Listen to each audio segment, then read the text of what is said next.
Bismillahirrahmanirrahim. Assalamualaikum warahmatullahi wabarakatuh. Alhamdulillahirabbil alamin wa bihi nasta'in wa ala umuri dunya wa din wassalatu wassalamu ala asyrafil anbiya'i wal mursalin sayyidina wa maulana Muhammadin sallallahu alaihi wasallam. Amma ba'du. Yang saya hormati Bapak dosen mata kuliah manajemen perubahan organisasi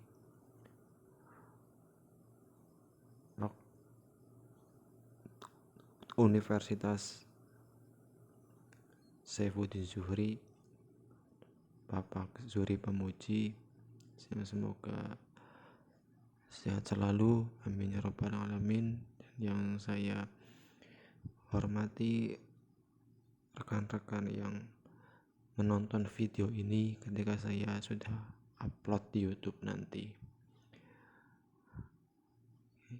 Terus selanjutnya saya di sini akan mempresentasikan tugas observasi saya, yaitu observasi tentang mata kuliah manajemen perubahan organisasi. Dan di sini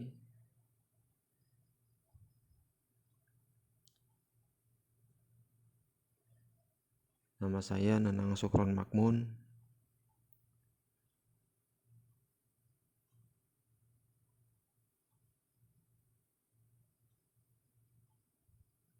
Nah, di sini saya akan mempresentasikan hasil observasi saya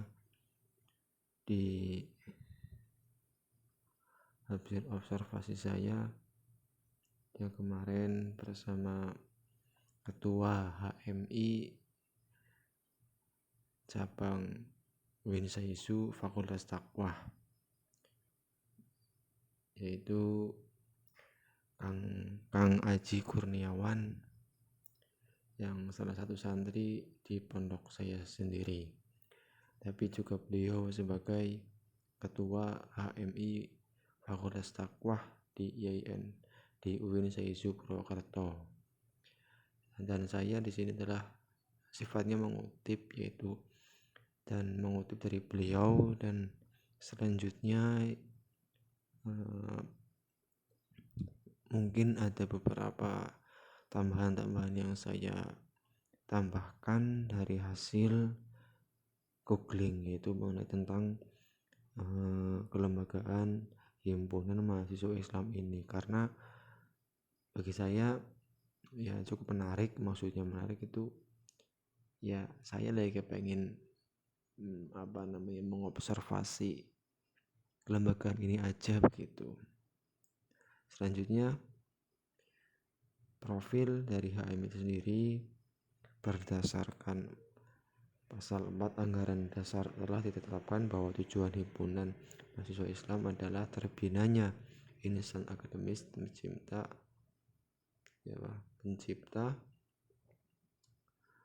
pengabdi yang bernafaskan Islam dan bertanggung jawab atas terwujudnya masyarakat adil makmur yang diridhoi Allah Subhanahu wa ta'ala. Dan oleh karena itu setiap ketua umum cabang memiliki visi misi harus merujuk dari tujuan himpunan mahasiswa Islam. Inilah visi, yaitu mencetak 1000 kader untuk umat dan bangsa. Misi melaksanakan ADART dengan baik dan cermat, menerapkan strategi pengkaderan sesuai pedoman pengkaderan, memodernisasi data anggota berdasarkan pedoman administrasi dan kesekretariatan. Narasumber Kang Aji Kurniawan, Ketua HMI Cabang Fakultas Taqwa. Nah, ini tugasnya, inti dari masalahnya. Ya, mungkin saya tidak baca semua, tapi sebagian saya akan mempresentasikan. 1. Identifikasi perubahan, alasan perubahan dalam organisasi HMI. Ya, perubahan tujuan HMI ini bukanlah daerah terlarang untuk kita sentuh. Melihat kondisi kekinian dan pandangan zaman ke depan, HMI saat ini pun perlu kembali merumuskan tujuan, misi atau cita-citanya. Mengutip Profesor Samuel P. Huntington bahwa perbenturan peradaban yang akan terjadi bukan lagi karena benturan ekonomi dan ideologi, tapi benturan budaya. Nah, agar benturan budaya ini tidak berdampak buruk bagi negeri ini ke depan, kita harus terus menyerukan persatuan umat dan bangsa sehingga menjadi tujuan kita mewujudkannya. Itu. Terus yang B, tipe perubahan di dalam organisasi HMI ini yaitu bersifat transisional, karena perubahan ini umumnya terjadi karena ada tuntutan perubahan yang signifikan dari lingkungan kompetisi. Perubahan ini akan mengubah kondisi yang ada di organisasi menjadi sesuatu yang berbeda. Biasanya suatu organisasi melakukan perubahan ini jika pemimpin organisasi tersebut menyadari bahwa ada masalah atau tujuan yang tidak tercapai sehingga organisasi tersebut tidak mampu memenuhi kebutuhan pelanggan. Maksudnya pelanggan itu ya kader-kader lah, begitu, kader-kader HM itu sendiri, ide dari pemimpin atau anggota. Dan perubahan yang dilakukan oleh HMI ini karena memang yang saya tangkap adalah perubahan ini adalah perubahan tipe transisional canggih, maka organisasi ini melakukan perubahan ini jika pemimpin organisasi tersebut menyadari bahwa ada masalah gitu. Maka organisasi harus meninggalkan keadaan lama melalui proses transisi menuju keadaan baru. Pada perubahan ini kebutuhan akan individu atau STM. Terus yang kedua, perencanaan perubahan. Ya, di sini A, pengajuan tujuan HMI yang baru ini pun perlu untuk dikaji kembali jika menurut banyak kader mengalami banyak keracunan. Akan tetapi perlu ditegaskan saat ini kita membutuhkan peran HMI yang dapat menjaga persatuan dan kesatuan dalam berbangsa dan bernegara, yang mana kondisi kita saat ini sedang rentan isu-isu dan fenomena berpecah-pecah belahan, baik itu antar golongan, agama, suku, budaya, dan ras. Begitu. Terus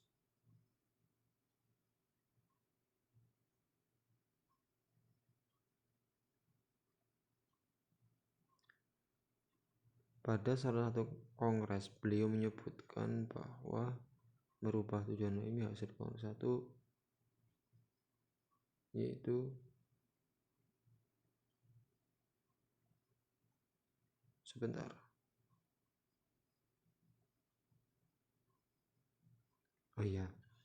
pada salah satu kongres beliau menyebutkan bahwa merubah tujuan HMI hasil kongres 1 HMI menjadi ikut mengusahakan terbentuknya manusia akademis, pencipta dan pengabdi yang bernafaskan Islam. Ya, terkait perubahan pertama ini, Pak Dahlan Ranuwiharjo menjelaskan pada saat itu HMI sampai pendapat bahwa HMI yang isinya adalah mahasiswa calon sarjana atau calon intelektual tidaklah cepat jika berfungsi sebagai organisasi massa, apalagi sebagai organisasi kekuatan politik. Organisasi pada saat itu disepakatilah sebuah tujuan HMI untuk memfungsikan HMI sebagai organisasi kader yang bertujuan membina anggotanya jadi kader. Itu. Terus 3, implementasi perubahan. Yang A, komunikasi dengan anggota terkait perubahan yang akan dilakukan. Yang saya tangkap dari ini, pastinya dari pimpinan pun, anggota pun, kader-kader pun, semuanya di sini yang saya tangkap yaitu dikutip dari Kakanda Haji Kurniawan, saling merangkul dan saling memotivasi tentunya. Gitu. Di sini yang B, implementasi meminimalkan penolakan termasuk konflik. Terus yang C, membangun motivasi bersama menuju perubahan. Jarging, kondisi awal mula perubahan diterapkan. B, strategi atau cara yang diterapkan ketika awal mula perubahan mulai muncul keraguan pada anggota.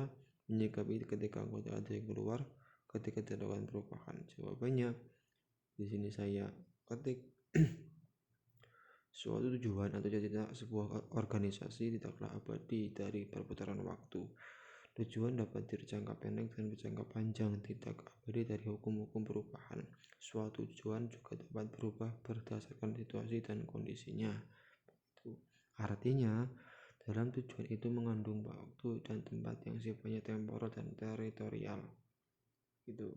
Terus fundraising, cara agar perubahan di organisasi dapat stabil. B. Apakah ada penghargaan terhadap anggota di organisasi pasca berubah? Di sini cara agar perubahan organisasi dapat stabil: 1. Sosialisasi tentunya, pemahaman, 2. 3. Komitmen, 4. Implementasi, 5. Komunikasi, 6. Evaluasi. Terus yang terakhir yang 4, apa saja yang dievaluasi, cara melakukan evaluasi, hasil evaluasi, tindak lanjut dari evaluasi, feedback dari seluruh anggota. Jawabannya, tujuan dari HMI itu sendiri dan melakukan sebuah evaluasi dengan cara melakukan sebuah kongres HMI dari kongres ke-1 hingga kongres ke-31. Jadi memang bertahun-tahun untuk mengupgrade sebuah organisasi yang semakin hari semakin harus membaik. Tujuan HMI, ini yang tujuan yang emang dulu pertama kali, yaitu mempertebal dan mengembangkan agama Islam. Yang kedua, mempertinggi derajat rakyat dan negara Republik Indonesia. Dan ini adalah putusan Kongres HMI ke-1 tahun 1040-an lah kayaknya. Dan di sini singkat kongres, langsung saya untuk meminimalisir waktu, langsung mendekati kongres HMI ke-31. Nah, di sini banyak perdebatan dan akhirnya muncullah tujuan HMI yang baru, yaitu terbinanya insan akademis, pencipta, pengabdi yang bernafaskan Islam dan bertanggung jawab mewujudkan masyarakat adil makmur serta persatuan bangsa yang diridhoi Allah Subhanahu wa taala. Begitu. Dan itu salah, mungkin dari penjelasan saya pun kurang jelas karena memang ini hanya observasi sementara, tidak terlalu resmi. Maksud saya tidak begitu teliti, tapi hanya saya mengambil bagian-bagian yang perlu saya ambil begitu. Mungkin presentasi dari saya cukup sekian. Semoga yang mendengarkan, yang melihat video ini, semoga bisa lebih mengenal HMI itu sendiri. Dan dari saya pun memohon maaf yang sebesar-besarnya apabila dalam presentasi video ini kurang jelas atau memang kurang bisa menjelaskan dengan teliti. Ya, saya mohon maaf yang sebesar-besarnya. Terima kasih. Cukup sekian. Wassalamualaikum warahmatullahi wabarakatuh.